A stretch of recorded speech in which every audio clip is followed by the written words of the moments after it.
ಭಾಳ ಒಂದು ನಿರೀಕ್ಷೆ ಈ ಬಜೆಟ್ನಲ್ಲಿ, ವಿಶೇಷವಾಗಿ ಜನಸಾಮಾನ್ಯರು, ಮಧ್ಯಮ ವರ್ಗದವರು ನಮಗೇನಾದರೂ ಕೂಡ ಇನ್ಕಮ್ ಟ್ಯಾಕ್ಸ್ ಸ್ಲ್ಯಾಬ್ ಇನ್ಕ್ರೀಸ್ ಆಗುತ್ತೆ, ನಮಗೆ ಅದರಿಂದ ಏನು ಇವತ್ತು ಎಲ್ಲವೂ ಕೂಡ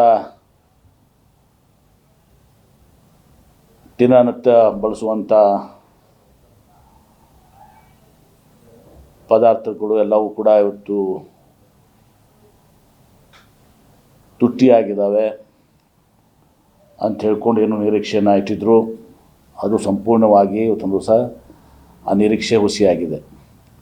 ಅದೇ 0 to 4 lakhs ಇರುವಂಥದ್ದು ಏನು ನಿಲ್ ಇನ್ಕಮ್ ಟ್ಯಾಕ್ಸು ಮುಂದುವರೆದಿದೆ ಹೊರತು ಅದನ್ನು 10 ರಿಂದ 15 ಲಕ್ಷಕ್ಕೆ ಇವತ್ತು ಸಹ ಏರಿಸ್ತಾರಂತೇನು ಎಲ್ಲರೂ ಆಶಯವನ್ನು ಇಟ್ಕೊಂಡಿದ್ರು, ಅದೆಲ್ಲವೂ ಕೂಡ ಹುಸಿಯಾಗಿದೆ. ಮತ್ತು ಇವತ್ತು ತಮ್ಗೆ ಗೊತ್ತಿದೆ, ಜಾಗತಿಕ ಮಟ್ಟದಲ್ಲಿ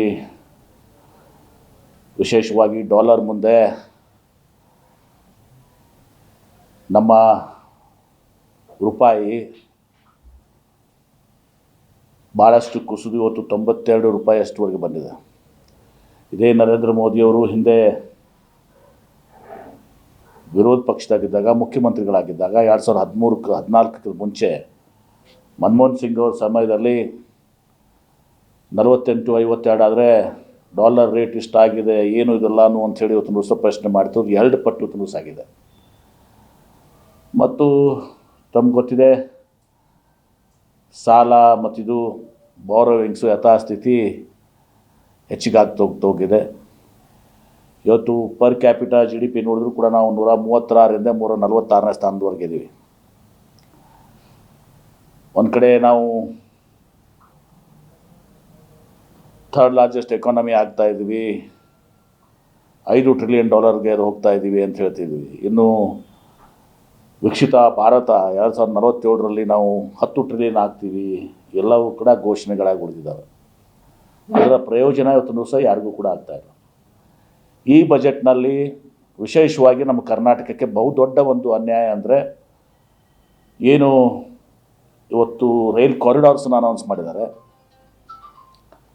ಆ ಕಾರಿಡಾರ್ಸ್ನಲ್ಲಿ ಪ್ರಮುಖವಾಗಿ ಉತ್ತರ ಕರ್ನಾಟಕ, ಅದು ಪ್ರಹ್ಲಾದ್ ಜೋಶಿ ಅವರು ಇದ್ಕೊಂಡು ಪುಣೆ ಟು ಬ್ಯಾಂಗ್ಳೂರ್ ಏನಿದೆ, ಪುನಾ ಮತ್ತು ಮುಂಬೈ ಆಗಿದೆ, ಪುನಾ ಟು ಹೈದರಾಬಾದ್ ಆಗಿದೆ. ಆದರೆ ಪುಣೆ ಮುಂಬೈ ಏನಿದೆ ಇದು ಪ್ರಮುಖವಾಗಿರುವಂಥದ್ದು. ವಿಶೇಷವಾಗಿ ಉತ್ತರ ಕರ್ನಾಟಕ, ಮಧ್ಯ ಕರ್ನಾಟಕ ಎಲ್ಲವನ್ನು ಕೂಡ ಕವರ್ ಆಗುವಂಥದ್ದು. ಭಾಳ ದೊಡ್ಡ ಅನ್ಯಾಯವನ್ನು ಇವತ್ತು ದಿವಸ ಇವತ್ತು ಕೇಂದ್ರ ಸರ್ಕಾರ, ಮೋದಿಯವರ ಸರ್ಕಾರ, ನಿರ್ಮಲಾ ಸೀತಾರಾಮನ್ ಅವರು ಇವತ್ತು ದಿವಸ ನಮ್ಮ ರಾಜ್ಯಕ್ಕೆ ಉತ್ತರ ಕರ್ನಾಟಕ, ಮಧ್ಯ ಕರ್ನಾಟಕ ಮತ್ತು ಬೆಂಗಳೂರುವರೆಗೆ ಇವತ್ತು ದಿವಸ ತಲುಪುವಂಥದ್ದು ಭಾಳ ದೊಡ್ಡ ಒಂದು ಎಕಾನಮಿಕ್ ಕಾರಿಡಾರ್ ಇತ್ತು. ಇದು ಕೇವಲ ಕರ್ನಾಟಕ ರಾಜ್ಯ ಅಷ್ಟೇ ಅಲ್ಲ, ಭಾರತ ದೇಶದ ಒಂದು ಪ್ರಮುಖವಾದಂಥ ಕಾರಿಡಾರ್ ಇದು. ನಾವು ಭಾಳ ನಿರೀಕ್ಷೆಯನ್ನು ಹೊಂದಿದ್ದೀವಿ. ಹಿಂದೆ ಪುಣೆ ಬ್ಯಾಂಗ್ಳೂರ್ ಎಕ್ಸ್ಪ್ರೆಸ್ ವೇ ಬಗ್ಗೆ ಮಾತನಾಡ್ತೀವಿ, ಅದು ಕೂಡ ನನಗೂ ದಿಗ್ಬಿದ್ದಿದೆ. ಈಗ ಈ ಕಾರಿಡಾರ್ನು ನೋಡಿದಾಗ, ರೈಲ್ವೆ ಕಾರಿಡಾರ್ನ ಅನೌನ್ಸ್ ಏನು ಮಾಡಿದ್ದಾರೆ, 7 ಕಾರಿಡಾರ್ನಲ್ಲಿ ಪುಣೆ ಬ್ಯಾಂಗ್ಳೂರ್ ಕಾರಿಡಾರ್ ಇವತ್ತು ದಿವಸ ಆಗಿದೆ. ಇನ್ನು ಯಾವ ಮುಖ ಹೊತ್ತು ಇವತ್ತು ದಿವಸ ಪ್ರಹ್ಲಾದ್ ಜೋಶಿಯವರು, ಸೋಮಣ್ಣವರು ಇವತ್ತು ನಮ್ಮ ರಾಜ್ಯಕ್ಕೆ ಬಂದು ಜನರನ್ನ ಮುಖ ತೋರಿಸ್ತಾರೆ ಅನ್ನೋದು ನಾವು ಆಶ್ಚರ್ಯಪಡಬೇಕಾಗಿದೆ, ಕಾಣಬೇಕಾಗಿದೆ ಇವತ್ತು ದಿವಸ. ಇನ್ನು ಇಂಡಸ್ಟ್ರಿ ವಿಚಾರ ಬಂದಾಗ, ಸೆಮಿ ಕಂಡಕ್ಟರು ಎಲೆಕ್ಟ್ರಾನಿಕ್ಗೆ 23,000 ಕೋಟಿಯಿಂದ 40,000 ಕೋಟಿಗೆ ಹೆಚ್ಚಿಸಿದ್ದಾರೆ. ಅದು ಸೆಮಿ ಕಂಡಕ್ಟರ್, ಇದನ್ನು ನಾನು ಹಿಂದೆನೂ ಕೂಡ ಪದೇ ನಿಮ್ಗೆ ಹೇಳ್ಕೊತ ಬಂದಿದ್ದೀನಿ. ಅಲ್ಲಿ ಇವತ್ತು ಕಾಂಗ್ರೆಸ್ ಆಡಳಿತ ರಾಜ್ಯಗಳು, BJP ಆಡಳಿತ ರಾಜ್ಯಗಳು ಅಂಥೇಳಿ ಏನು ಭೇದವನ್ನು ಮಾಡ್ತಾ ಇದ್ದಾರೆ. ನಾನು ಈಗಾಗಲೇ ಹೇಳಿದ್ದೀನಿ, 2-3 ಕಂಪ್ನೀಸು ಇವತ್ತು ನಮ್ಮಲ್ಲಿ ಬಂದು ಸೆಮಿ ಕಂಡಕ್ಟರ್ಗೆ ಸ್ಥಾಪನೆ ಮಾಡಬೇಕು ಅಂತ ಇಚ್ಛೆ ವ್ಯಕ್ತಪಡಿಸಿದರು. ಅಂದರೆ ಕೇಂದ್ರ ಸರ್ಕಾರದ ಏನು ಇನ್ಸೆಂಟಿವ್ಸ್ ಇದೆ, ರಿಯಾಯಿತಿ ಸಲುವಾಗಿ ಡೆಲ್ಲಿಗೆ ಹೋದಾಗ ಅವ್ರನ್ನ BJP ರಾಜ್ಯಗಳವರೆಗೆ ಅವ್ರನ್ನ ಡೈವರ್ಟ್ ಮಾಡುವಂಥದ್ದಾಯಿತು. ಇದು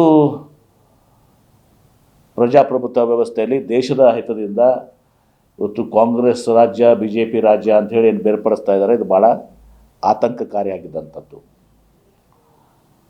ಇವತ್ತು 23,000 ರಿಂದ 40,000ಗೆ ಏರಿಸಿದ್ದಾರೆ ಸಮಯ ಕಂಡಕ್ಟರ್, ಸ್ವಾಗತ ಮಾಡ್ತೀನಿ. ಆದರೆ ಇವರು ಏನು ರಾಜ್ಯಗಳ ಮೇಲೆ ಇವತ್ತೊಂದು ದಿವಸ ಕಾಂಗ್ರೆಸ್ಸು ಮತ್ತು BJP ಆಡಳಿತ ರಾಜ್ಯಗಳು ಮಾಡ್ತಾರೆ, ಅದು ಭಾಳ ಅನ್ಯಾಯ ಮಾಡುವಂಥದ್ದು. ಅದರಲ್ಲಿ ವಿಶೇಷವಾಗಿ ಆ ಇಂಡಸ್ಟ್ರೀಸ್ ಇಲ್ಲಿ ಒಲವು ತೋರಿಸಿದಾಗ ಅವ್ರನ್ನ ಬೇರೆ ಕಡೆ ಡೈವರ್ಟ್ ಮಾಡುವಂಥದ್ದು ಭಾಳ ದೊಡ್ಡ ಅನ್ಯಾಯ. ಅದು ಇವತ್ತು ಇನ್ನು ಉಳಿದಂಥ ವಿಚಾರ, ಕೆಲವು ಕ್ಯಾನ್ಸರ್ ಮತ್ತು ಇನ್ನುಳಿದ ಸುಮಾರು 17 ಔಷಧಿಗಳನ್ನ ಇವತ್ತೊಂದು ದಿವಸ ಕಡಿಮೆ ಮಾಡೋದನ್ನು ಸ್ವಾಗತ ಮಾಡ್ತೀನಿ ನಾನು. ಅದು ಆಗಬೇಕಾಗಿದ್ದಂಥದ್ದು. ಕ್ಯಾನ್ಸರು ಮತ್ತು ಇನ್ನಿತರ ಕಿಡ್ನಿ, ಡಯಾಬಿಟಿಕ್ಕು ಡ್ರಗ್ಸ್ ಏನಿದ್ದಾವೆ, ಆ ಡ್ರಗ್ಸಿಗೆ ಅದು ಕಡಿಮೆ ಮಾಡಿದ್ರೆ ಸ್ವಾಗತ ಮಾಡ್ತೀನಿ. ಎಲ್ಲವನ್ನ ಟೀಕೆ ಮಾಡ್ತಾಯಿಲ್ಲ. ಆದರೆ ಪ್ರಮುಖವಾಗಿ ಇವತ್ತೊಂದು ದಿವಸ ಮತ್ತು ಇನ್ನೊಂದು, ನಮ್ಮ ಕ್ವೀನ್ ಸಿಟಿ ಮಾಡೆಲ್, ಬಹುಶಃ ಕ್ವೀನ್ ಸಿಟಿ ಮಾಡೆಲನ್ನು ನಾವು ರಾಜ್ಯದಲ್ಲಿ ಇಡೀ ದೇಶದಲ್ಲಿ ನಾವೇ ಪ್ರಾರಂಭ ಮಾಡಿದ್ದು. ಫಾರಿನ್ ಯೂನಿವರ್ಸಿಟೀಸ್ ಬರಬೇಕು ಅಂಥೇಳಿ ಅದನ್ನು ಈಗ ಎಲ್ಲರೂ ಕೂಡ ಬೇರೆ ರಾಜ್ಯಗಳು ಇದು ಮಾಡ್ತಾಯಿದ್ದಾರೆ, ತಪ್ಪೇನಿಲ್ಲ ಅದರಲ್ಲಿ. ಈಗ ಫಾರಿನ್ ಯೂನಿವರ್ಸಿಟೀಸ್ ಬರಬೇಕು ಅಂಥೇಳಿ ಚಂದ್ರಬಾಬು ನಾಯ್ಡು ಅವರು ಪ್ರಯತ್ನ ಮಾಡ್ತಾ ಇದ್ದಾರೆ. ಕೆಲವೊಂದು ಅಲ್ಲಿಗೂ ಬಂದಿದ್ದಾರೆ, ಮಹಾರಾಷ್ಟ್ರ ಮುಖ್ಯಮಂತ್ರಿ ಫಡ್ನವೀಸು ಮಾಡಿದ್ದಾರೆ, ಕೆಲವೊಂದು ಅಲ್ಲಿಗೆ ಹೋಗಿದ್ದಾರೆ, ನಮ್ಮಲ್ಲಿ ಕೆಲವೊಂದೆಲ್ಲ ಬಂದಿದ್ದಾರೆ. ಆ ಕ್ವೀನ್ ಸಿಟಿ ಮಾಡೆಲನ್ನು ಕೊಟ್ಟಂಥವ್ರು ನಾವು. ಇದು ಕರ್ನಾಟಕ. ಈಗ ಅವರು 5 ಆ ಕ್ವೀನ್ ಸಿಟಿ ಮಾದರದಲ್ಲಿ ಯೂನಿವರ್ಸಿಟೀಸು, ಅಲ್ಲಿನೇ ರೆಸಿಡೆನ್ಷಿಯಲ್, ಇದು ವರ್ಕ್ ಟು ವರ್ಕು, ಇನೋವೇಷನ್ನು, ರಿಸರ್ಚು, ನಮ್ಮ ಕ್ವೀನ್ ಸಿಟಿ ಮಾಡೆಲನ್ನು ಇವತ್ತೊಂದು ದಿವಸ ಅವರು ರಿಪ್ಲಿಕೇಟ್ ಮಾಡ್ತಾಯಿದ್ದಾರೆ. ಆದರೆ ನಾನು ಹೇಳೋದಿಷ್ಟೇ, ರಿಪ್ಲಿಕೇಟ್ ಮಾಡಿ ಸಂತೋಷ, ಎಲ್ಲರೂ ಕೂಡ ಮಾಡಬೇಕು. ಆದರೆ ಅದು ನಮ್ಮ ಈಗೇನು ಕ್ವೀನ್ ಸಿಟಿ ಆಗಿದೆ, ಆ ಕ್ವೀನ್ ಸಿಟಿಗೆ ನಾವು ಪ್ರಸ್ತಾವನೆ ಕಳಿಸ್ತೀವಿ. ನಮ್ಮ ಕ್ವೀನ್ ಸಿಟಿ ನಾವು ಮಾಡಿದಂಥದ್ದು ಪ್ರಥಮ ಇಡೀ ದೇಶದಲ್ಲಿ. ಆ ಕ್ವೀನ್ ಸಿಟಿಗೆ ಇವತ್ತೊಂದು ದಿವಸ ತಾವೇನು ಈ ಘೋಷಣೆ ಮಾಡಿದರೆ 5 ಕ್ವೀನ್ ಸಿಟಿನೂ ಕೂಡ ಒಂದು ಅಂಥೇಳಿ ಇವತ್ತೊಂದು ದಿವಸ ನೀವು ರಿಕಗ್ನೈಸ್ ಮಾಡಿ ಅದಕ್ಕೆ ಸೂಕ್ತವಾದಂಥ ಎಲ್ಲ ಹಣಕಾಸಿನ ನೆರವು, ಸೌಲಭ್ಯಗಳು, ಏನೇನು ರಿಯಾಯಿತಿಗಳು ಏನೇನು ಘೋಷಣೆ ಮಾಡಬೇಕಾದ್ರೆ ಅದನ್ನು ಕ್ವೀನ್ ಸಿಟಿಗೆ ಕೊಡಬೇಕು ಅಂಥೇಳಿ ನಾನು ಆಶೆ ಮಾಡ್ತೇನೆ. ಅದನ್ನು ನಾನು ಪತ್ರವನ್ನು ಕೂಡ ನಮ್ಮೆಲ್ಲ ಸಂಸದರಿಗೆ ಮತ್ತು ಸಚಿವರಿಗೆ, ನಮ್ಮ ರಾಜ್ಯ ಸಂಸತ್ ಸಚಿವರಿಗೆ, ಎಲ್ಲ ಸಂಸದರಿಗೂ ಕೂಡ ಮತ್ತು ಕೇಂದ್ರ ಸಚಿವರಿಗೂ ಕೂಡ ನಾನು ಇನ್ಕ್ಲೂಡಿಂಗ್ ಫೈನಾನ್ಸ್ ಮಿನಿಸ್ಟರ್ಗೆ ನಾನು ಬರಿತೀವಿ.